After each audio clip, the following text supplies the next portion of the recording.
Nagtatakbo ng hubot-hubad sa riles ng MRT-3 ang isang dayuhang lalaki. Sa imbestigasyon, lumalabas na may sakit umano siya sa pag-iisip. May unang balita si Cedric Castillo. Alas 5:30 ng umaga, kakaibang pampagising ang bumulaga sa mga pasaherong naghihintay ng tren sa MRT-3. Sa riles kasi, biglang may nag-jogging sa harap nila.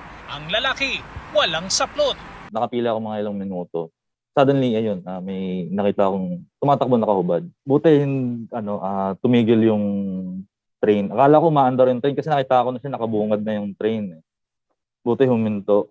Kaya ako kinabahan ako kasi mabagal din yung takbo ni Sa video na viral ngayon sa social media, makikitang hinahabol siya ng isang personnel ng MRT-3.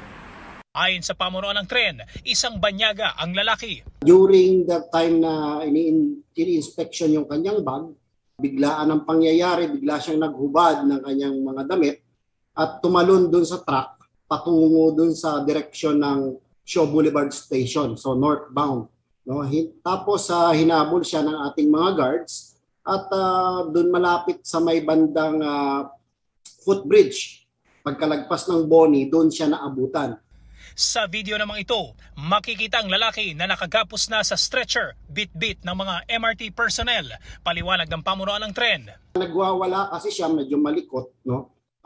Walang magagawa ang ating mga guards kundi isubdue yung ating subject. Itinali siya doon sa stretcher, no, para hindi na rin siya maglikot dahil masasaktan siya kapag lalo siyang naglikot Dahil sa nangyari, naantala ang biyahe ng mga tren, pero nabalik din naman daw agad sa normal ang serbisyo.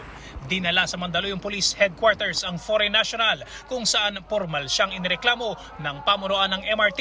Ang initial naman na observation ng ating mga investigador is parang may diferensya sa pag-iisip. Sasampahan po natin siya ng kaso on alarm scandal at saka yung indecent act. Temporarily, dito muna siya sa ating station habang inaantay po natin ang Chinese consul o embassy para puntahan ma-turn over natin siya.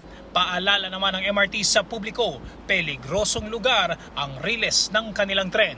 Pwede kang makuryente at at the same time maapektuhan ng operations. Pangalawa, pwede kang masagasaan ng tren. Kung nandiyan na yung tren, bigla-bigla kasing tumalon.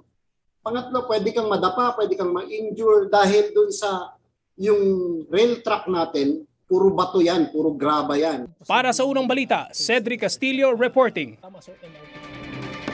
Kapuso, mauna ka sa mga balita. Panoorin ang unang balita sa unang hirit at iba pang award-winning newscasts sa youtube.com/GMA News. I-click lang ang subscribe button. Sa mga kapuso abroad, maaari kaming masubaybayan sa GMA Pinoy TV at www.gmanews.tv.